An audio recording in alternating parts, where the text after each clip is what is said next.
নমস্কার বন্ধুরা, ওয়েলকাম সবাইকে শুভ স্পোর্টস নিউজ চ্যানেলে। তো বন্ধুরা, এই ভিডিওতে আজকে কিছু গুরুত্বপূর্ণ আপডেট দেওয়ার আছে, তাই সবাইকে পুরো ভিডিওটি দেখার অনুরোধ থাকলো। আর যারা ভিডিওটি দেখছো সবাই প্লিজ লাইক ও সাবস্ক্রাইব করে দাও।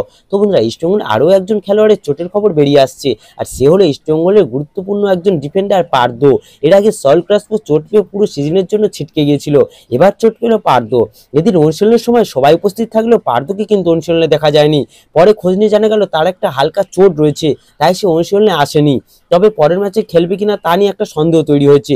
তো বন্ধুরা, এবারে যদি কেরালার আপডেটে আসি, তাহলে তোমরা সবাই জানো কেরালার অন্যতম প্লেয়ার ছিল লুনা। উরুগুয়ের এই অ্যাটাকিং মিডফিল্ডারটির উপর নির্ভর করতো কেরালার মাঝমাঠ, কিন্তু সে চোট পাওয়ার পর কেরালার মাঝমাঠে প্রচুর ফাঁক ফোকর তৈরি হয়ে যাচ্ছে। আর সেটা তোমরা পাঞ্জাব এফসির বিরুদ্ধে হয়তো খেয়াল করেছো। কেরালা হয়তো ভাবতেই পারেনি পাঞ্জাব এফসির কাছে এভাবে 3-1 গোলে হারতে হবে, আর এই জন্যই তারা লুনার সঙ্গে আরও 3 বছরের চুক্তি বাড়িয়ে নিয়েছে। লুনার চোট থাকলেও কেরালা লুনাকে নিয়ে কোনো রিস্ক নিতে চাইছে না, কারণ লুনার দিকে নজর আছে আরও বড় বড় ক্লাবের, তাই তারা চটজলদি সই করিয়ে নিয়েছে। লুনার সঙ্গে কেরালার চুক্তি ছিল মে মাস পর্যন্ত। এবার আসে একটু মোহনবাগানের আপডেটে। মোহনবাগান জনি কাউকের সঙ্গে একটা শর্ট টার্ম চুক্তি করে নিয়েছে।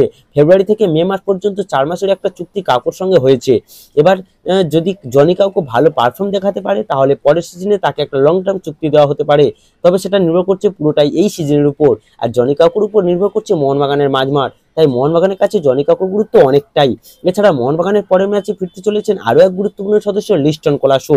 রাহুল গুপ্তার অভিশাপে লিস্টনের 4 ম্যাচের ব্যান কাটিয়ে ফিরছেন এই ম্যাচে।